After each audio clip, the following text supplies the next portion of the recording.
এনসিপির তাদের যে মবের যদি এনসিপি যে মবের বিচার কথা তারা বলছে না, এই মবের বিচার করতে গেলে জামাতের আর এনসিপির 80% নেতাদেরকে বিচার করতে হবে, 80% এদেরকে জেলখানায় ঢুকাতে হবে তৌহিদি জনতার নামে।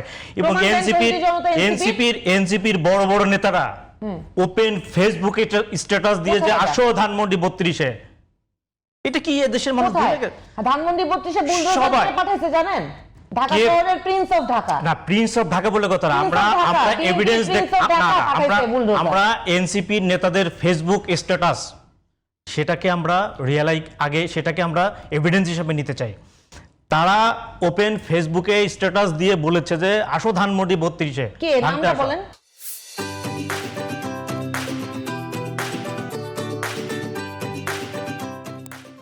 আপনাদের আসিফ মাহমুদ আসিফ বলছে এটা? হ্যাঁ, আপনার তারপর হচ্ছে আপনি ভুল তথ্য দিচ্ছেন। আমি বলি আপনাকে, দাঁড়ান, আপনি ভুল তথ্য দিচ্ছেন। আমি ভুল তথ্য দিচ্ছি না। আচ্ছা জি, আপনি কারেক্ট করে বলেন। আপনার হচ্ছে এনসিপির সে হচ্ছে আপনার ঢাকা বিশ্ববিদ্যালয়ের কোন একটি ইয়াতে আছে। আপনি জানেনই না, এই সমস্যা। আমি এনসিপির নেতা, আপনি এটা বলছেন। এনসিপির নেতা, এটা আপনাকে আমি নেক্সট আপনি যখন আসবেন কয়জন কে দেশে আমি আপনাকে ডিটেইলস আপনাকে আমি দেব। সমস্যা হচ্ছে এই যে প্রোপাগান্ডার রাজনীতি। না প্রোপাগান্ডার রাজনীতি না, আপনি যে কিছুক্ষণ আগে যে বলেন কুষ্টিয়াতে, হ্যাঁ কুষ্টিয়াতে আপনি ছাত্র দলের প্রমাণ ওখানে না, না আপনি ছাত্র দলের যার নাম আসছে তার পক্ষে ওখানে বিক্ষোভ হয়েছে। একজনের না, একাধিক ছাত্র দলের লোক। আপনি যখন অনেক লোক থাকে তার মধ্যে দুই একজন থাকতেই পারে, কিন্তু সেটা ছাত্র দল করতে না। হ্যাঁ, কিন্তু ওইখানে তৌহিদি জনতা হচ্ছে 80%। যারা বিগত দিনে এই তৌহিদি জনতা, আমি তো মনে করি বিগত দিনে আপনি তো আমাকে কথাই বলতে দিচ্ছেন না। জি জি, বাশার ভাই, যারা আপনারা গত 1.5 বছরে এইটা মব কালচারকে একটা সাংস্কৃতিক একটা পর্যায়ে নিয়ে গেছেন। আপনাদের প্রেস সেক্রেটারি কি বলেছে? এটা মব কালচার, এটা পেশার গ্রুপ। আমাদের মানে কি? আপনাদের মানে কি? নিউজ তো আপনার সাবেক যে উনি তো বলেছেনই যে এই নেতৃত্ব দান যারা এনসিপির এই যে যারা ইয়াং জেনারেশন তারা হচ্ছে আমার এখানে নিয়োগকর্তা। এই জন্য উনি যে ট্রফি তুলে দিয়ে এসেছেন লন্ডনে গিয়ে, কাকে টলি দিয়ে প্রধানমন্ত্রী উনি তো বাধ্য হয়েছে যখন শুনেন, কতদিন তো প্রতিমন্ত্রী বলেছেন, যখন দেখলো যে যখন ইউনূস সাহেব শুনেন না, এটা তো একটু গুছিয়ে দিন। না এটা সেটা বলছি, আপনি তো বলতে পারছেন না। সেটা হচ্ছে যে ইউনূস কখন পিছু হটলো, যখন দেখলো যে এনসিপির এটা দুর্নীতিগ্রস্ত, এদের সাথে আর জনগণ নেই।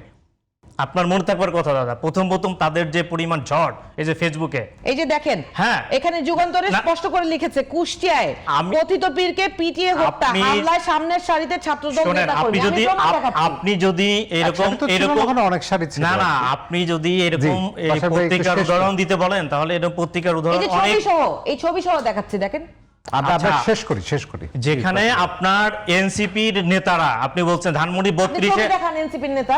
আচ্ছা, আপনার যে হাদিকে নিয়ে এত কথা বলেছেন, হাদি ওখানে ছিল না লাঠি নিয়ে 32-এ? হাদি তো ইনকিলাব, আপনাদের হুমায়রা, আপনাদের যে যে ঢাকা বিশ্ববিদ্যালয়ের না ঢাকা বিশ্ববিদ্যালয়ের নেত্রী ছিল যে তর্ক করলো, ওই মেয়েটার নাম কি? সেও তো ওখানে প্রেজেন্ট ছিল এখানে। আপনি এরকম কয়েকজন না শুনেন, প্রোপাগান্ডার রাজনীতিটা না প্রোপাগান্ডা না, আপনার আমার কথা যে শুনছে যারা জনগণ তারা সিদ্ধান্ত তারা সিদ্ধান্ত নেবে। না না দেখেন, আবার এই যে আমেরিকার সাথে যেটা বলতে চাচ্ছেন, হ্যাঁ এই যে তারা এখন এই সরকারকে এত সমালোচনা করছে, এই যে বাংলাদেশকে একটি ধ্বংসের মতো একটি আপনার এই যে চুক্তি করলো, আপনি দেখছেন এনসিপি বা জামাত তাদের এই ব্যাপারে কোনো কথা বলার জন্য? তাদের প্রবলেমটা কোথায়? তারা 1.5 বছর ক্ষমতা এনজয় করছে, এখন ক্ষমতা থেকে যাওয়ার যে বেদনা, তারা তো বিভিন্ন জায়গায় আপনার মব কালচারের মাধ্যমে, আপনি এটা বলছেন আমার নিজের জেলাতেই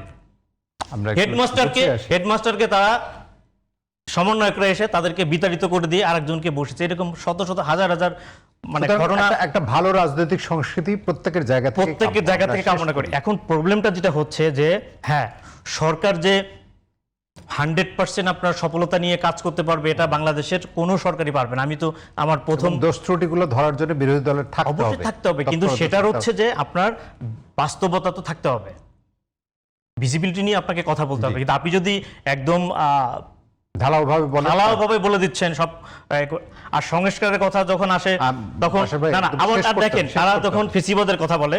কিন্তু তারা দেখেন এই যে নাহিদ ইসলাম গত কি বলছে যে আমরা শেষ নিরপরাধ সফট আমলি, তাদেরকে যোগ দিয়ে সমস্যা নাই। হাসনাত আব্দুল্লাহ কথা বললো না, তিনি গেছেন আমলিগের আর এক মঞ্জুরুলের বাসায়। সুতরাং সবার দায়িত্ব কেন গিয়েছে?